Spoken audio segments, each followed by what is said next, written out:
लड़की के अंदर जिन की रूह। दोस्तों, मेरा नाम सुरेश है और मैं पंजाब से हूँ। आज मैं आपको अपने दोस्त के साथ पेश आने वाले एक सच्चे वाक़ये के बारे में बताने जा रहा हूँ। मेरे दोस्त का नाम दीपक है और हम बचपन से बहुत अच्छे दोस्त हैं और हम एक दूसरे के साथ हर चीज़ शेयर करते हैं। कॉलेज आया, फिर दीपक की मंगनी हो गई। इसे अपनी मंगेतर से, जिसका नाम हिना था, बहुत प्यार था और वो दोनों रात भर मोबाइल पर बातें करते रहते थे। एक दफ़ा का जिक्र है कि इसने मुझे बताया कि वो रात को अपनी मंगेतर से बात कर रहा था।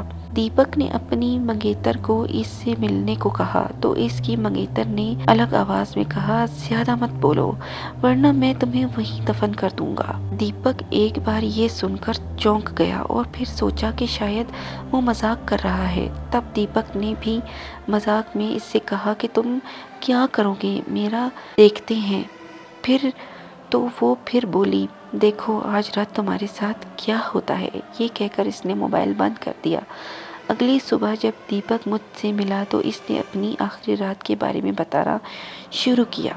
इसने मुझे कल रात की फ़ोन कॉल के बारे में बताया और बताया कि इस रात इसके साथ क्या हुआ था। इसने बताया कि वो रात 1-2 बजे के करीब अचानक बेदार हुआ तो इसके सामने एक लंबी दाढ़ी वाला सियाह फार्म आदमी बैठा था। वो कहने लगा, लाया हूँ, अब देखते हैं क्या होता है। इसने दीपक का सर पकड़ लिया जिसकी वजह से मेरी सांस रुक गई। इसी वक्त दीपक ने इसके सामने अल्लाह का नाम लेते हुए नमाज पढ़ना शुरू कर दी और वो इसके सामने गायब हो गया। मैं इसकी बात सुनकर बहुत हैरान हुआ कि ये कैसे हो सकता है। अगले दिन दीपक ने फिर अपनी मंगेतर से मोबाइल पर बात की और कहा कि कल रात तुम मुझे क्या बकवास कह रही थी।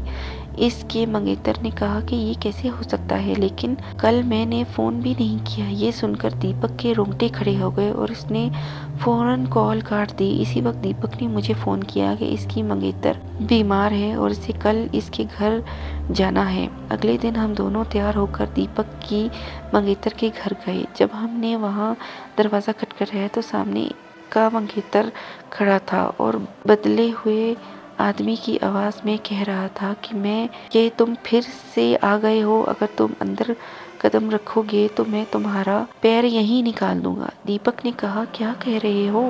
दीपक आगे था और जैसे ही इसने घर में कदम रखा इसके मंगेतर ने दीवार पर लटकी तस्वीर उतार कर दीपक के सर पर दे मारी।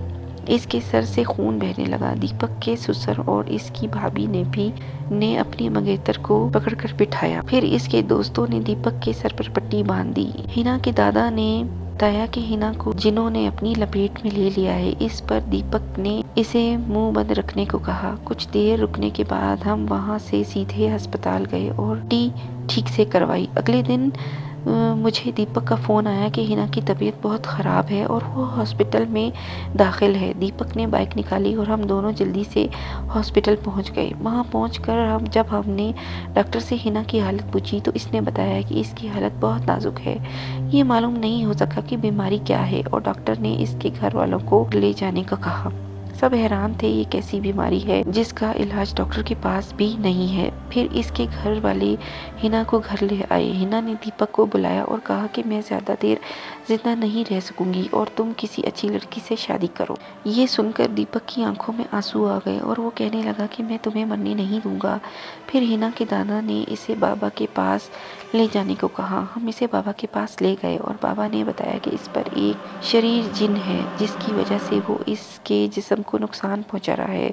अब बहुत देर हो चुकी है। बाबा ने बताया कि इसका एक ही इलाज है, यहाँ से 100 किलोमीटर दूर एक दरगाह है, इसका कोई इलाज हो सकता है। और बाबा ने बताया कि वो जिससे सबसे ज़्यादा प्यार करती है वो इसके साथ जाएगा। दीपक ने कहा कि मैं चला जाऊंगा, मुझे मोटरसाइकिल चलाना भी आता है। दीपक और हिना दोनों रात 2 बजे बाइक पर रवाना हुए, लेकिन आधे घंटे के बाद किसी का फ़ोन आया कि दीपक और हिना का हादसा हुआ और वो मारे गए। ये सुनकर रो रो कर मेरी हालत ख़राब हो गई। मेरा सबसे अच्छा दोस्त इस दुनिया में नहीं रहा। खौफनाक सच्ची कहानी। आई होप कि आप सबको बहुत पसंद आई होगी।